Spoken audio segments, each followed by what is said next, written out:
There was a fire in the apartment above us and a massive amount of water that came into our apartment. It came in through the ceilings, the vents, the light fixtures, and it flooded and soaked the whole back half of our apartment. My architect immediately said, Peter Di Natale.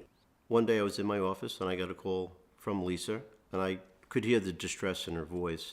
He sent over one of his most senior project managers who was here within almost an hour. We had to remove all the water damaged materials. Wet plaster, wood floors that were buckled needed to come up. Cabinetry and moldings that were damaged had to be removed and restored. Lisa loved the original paint job she had, so we had painstakingly had to repair all the loose plaster and restore her apartment to its original glorious condition. Peter's able to help guide us through the difference in the way plaster versus sheetrock needed to be dried, and it was very clear to us that he will be there for us. It was just a lifesaver. Well, I always wanted to be a contractor ever since I was a little boy, and my grandfather was a builder and a fantastic cabinet maker, and my dad was a trained architect. He ran a 17-person carpentry shop. I went to Rutgers University. I got a degree in civil engineering, and I did bridge design for a few years. I just felt an inner need to build, and to build with my own company. 26 years later, we do a pretty good balance of high-end residential, commercial office, and specialty projects. I have a lot of fun doing my job, and I think my favorite thing is meeting new clients, meeting new people, getting to know them and what they like and they don't like.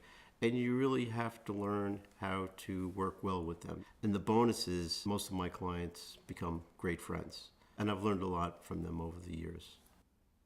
I'm a real estate broker, and I've represented buyers, sellers, and I've done a lot of construction.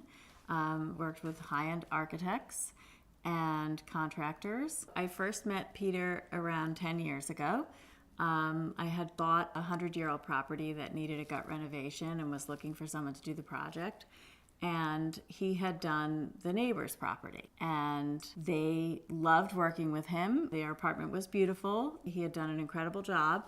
And I loved the fact that after doing a substantial job for them, they not only liked him, but they really loved him. We really enjoy the full gut renovations, but once you become our client, we'll come back for any project that you have. We're there to take care of all your needs, no matter how big or no matter how small. One-stop shopping, they don't have to think about it. Give us all your problems and we'll take care of everything. I've referred him to several friends of mine, to clients of mine. He's used our apartment for a showroom of sorts. He brings clients there all the time. I think the most important thing to look for in a contractor is a sense of control, patience, and confidence. Peter is someone who probably knows more than the architect that may have put the plans together. He's a mastermind of putting together the puzzle of a renovation.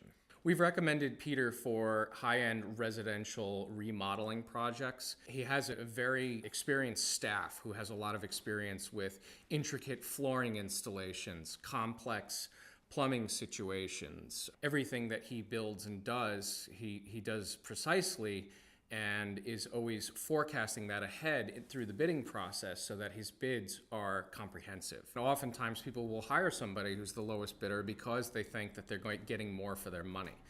What Peter does is different. He forecasts the level of the job that it is, the value of the property, how much the clients want to spend, and really gauges his own bid on what he ultimately thinks that they want above and beyond the drawings. The one thing that Peter brought, which I had never had before, which is just kind of lovely, is a kind of white glove attitude towards me as the client. He would never have someone show up without having one of his guys here to supervise, to clean up afterwards, and that they considered that they were there to help us. It was very, very nice. There are lots of builders out there who, once they cash the check, they're very hard to track down. They work on their own schedule.